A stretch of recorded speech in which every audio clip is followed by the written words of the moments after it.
We all are aware of the increase in number of cases, COVID-19 cases have been detected and reported recently.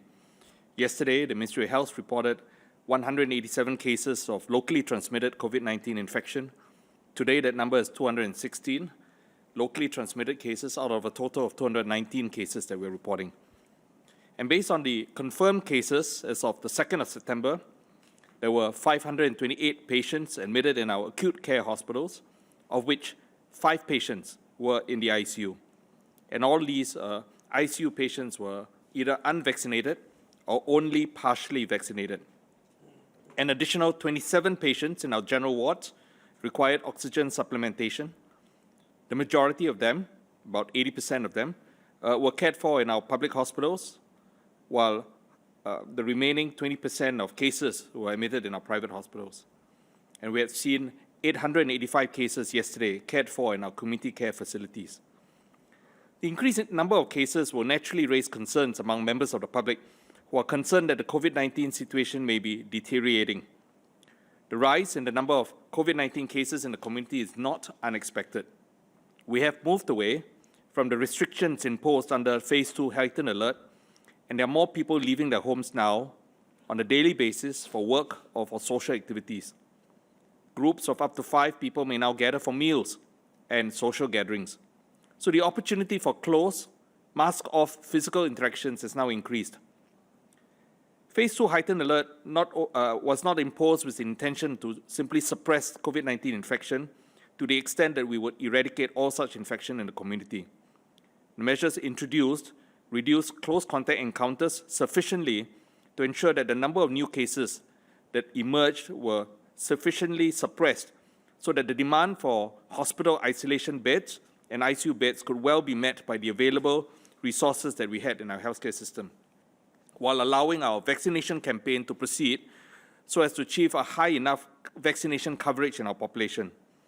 And these measures have been successful so that our healthcare system was not overly burdened, and we have previously announced that that we've achieved a very high vaccination coverage rate. As of the 2nd of September, 80% of our total vaccination resident population has received the full 2 doses.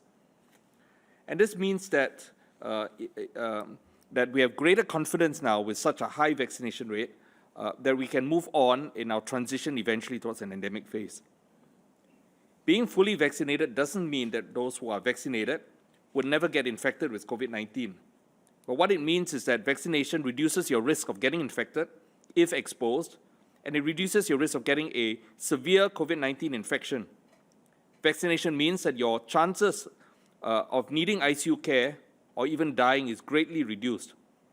And indeed, over the last 28 days, the percentage of those who are unvaccinated and who became severely ill or died was 9.2%, while those who were fully vaccinated but then became ill was 1.3%.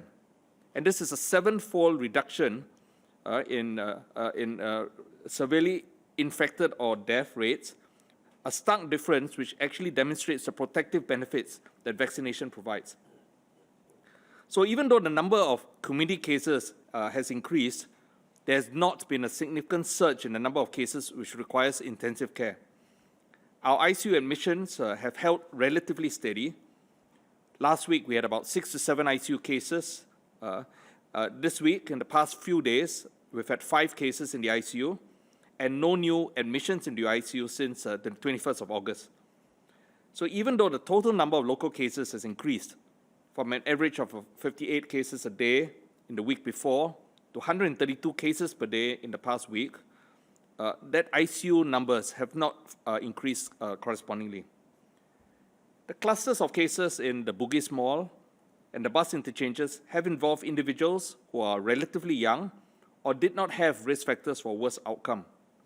Many of these individuals were also vaccinated, and so they too derived the protective benefit of being vaccinated. Over 98% of individuals who were infected were either well, without any symptoms, or mildly symptomatic, with at most minor respiratory symptoms. And we expect them to recover without much need for further medical care. Nonetheless, we monitor them very closely to make sure we provide them with the appropriate treatment for their clinical needs. Many of these infected individuals may either be directly admitted into our community care facilities or CCFs, or transferred early during their recovery to the CCFs from the acute hospital after an initial period of observation. We've just commenced our home recovery pilot and continue to identify suitable patients who are well and who have home settings which are suitable to allow them to safely recover at home without the risk of infecting their family or neighbors in the community. And in time, this will be an important option which allows well but infected individuals to recover in the comfort of their homes in time to come. Notwithstanding the low numbers of sick individuals presently in our hospitals, we must be prepared for any possible surge in the number of cases as we open up to more community activities.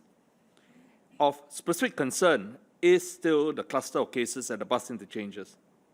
The epidemiological investigations so far have not identified specific modes of transmission, but it's highly likely that spread has occurred within the work environment, possibly due to mask-off interactions during rest periods at the bus interchanges. The preliminary phylogenetic test results do support that this is likely a workplace transmission event. How infection had first been introduced into the bus interchanges is not clear. But given the higher number of cases in the community presently, it is not unreasonable to expect that introduction of infection had occurred from the community. Perhaps some bus captains had gotten infected in the community, and they in turn infected other bus captains in the interchange. We've also seen some infected bus captains bringing infection back into their households and infecting their own household members. We have no evidence as yet of any passengers or users of public transport being exposed and infected. So the clusters still appear to be confined to the workplace at the bus interchanges.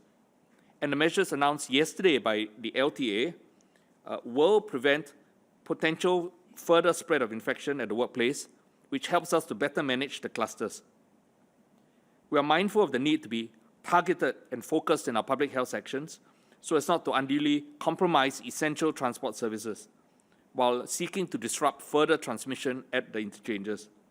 And we will continue to work closely with the LTA and the bus companies for bus captains to be tested regularly using ART test kits, which will supplement the testing operations that we had already conducted in some of the bus interchanges. We have tested more than 7,000 of the staff at the interchanges as part of our active surveillance.